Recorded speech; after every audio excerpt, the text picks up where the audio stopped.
So part 2 of bulletproofing the steering on my 2002 Chevy Silverado is the DHD steering support bracket. If you get these, just buy the roller bearing upgrade. It costs more, but it's worth it. So this bolts to your center link, this bolts to your front diff. You'll definitely need some red thread locker for this one, general tools, and some thread sealant. Just because these bolts right here go into the diff. And out of all the thread sealants, I recommend Blue Monster. It's by far the best. I use it on NPT fittings, just about anything I can.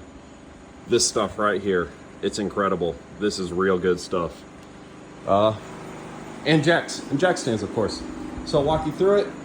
It's pretty darn simple, and we'll get it knocked out. So, if you're like me and the previous owner may have had skid plates put on or bought them from the dealership, the first step will be removing all of them. For my truck, all of them are 15 mil, and it's just to get all of them out of the way so you get more light. So for the front skid plate, you'll have one on the left, one on the right. Move up towards the bumper, and you'll have 3. And on this rear metal skid plate, you'll have one in the middle, one on either side, and then 2 up front. So just yank all these out, drop the skid plates, and give yourself a little more freedom. So now that you're under here, you can see your steering stabilizer.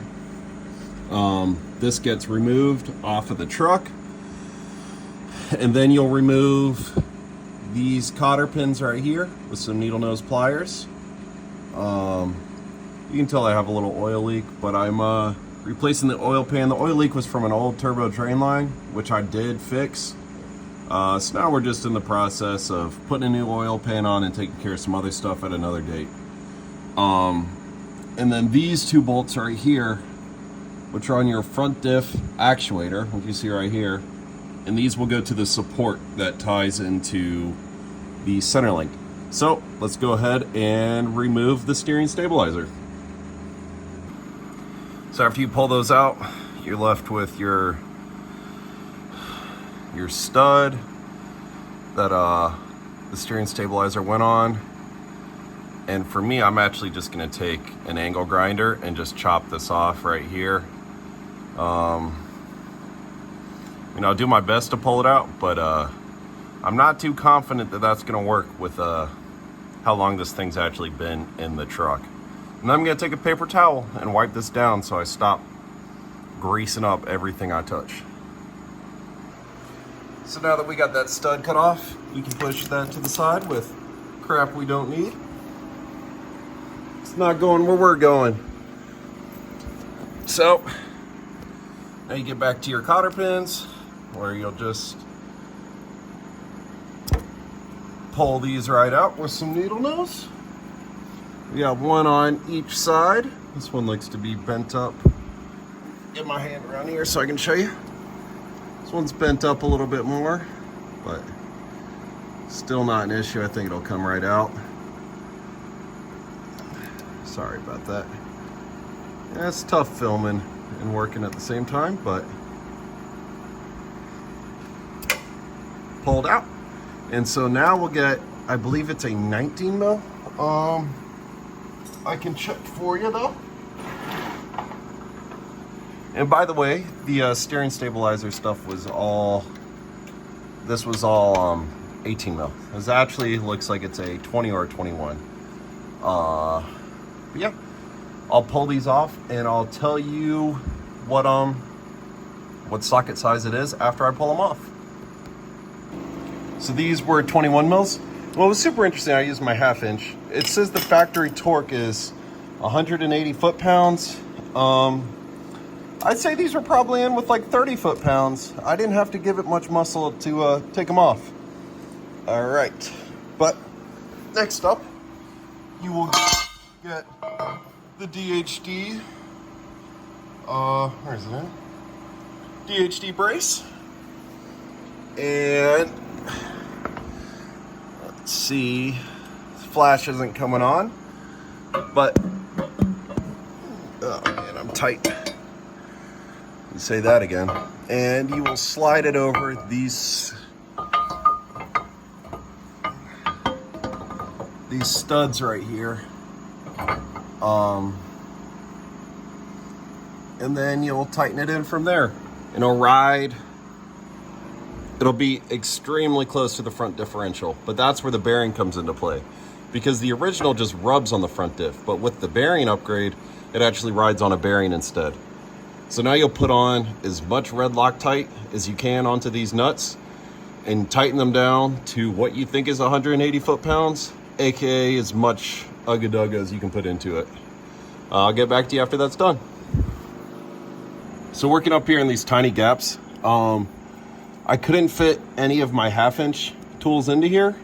So what I had to do is get a stubby 21 mil impact socket into an adapter into my 1/4-inch breaker bar.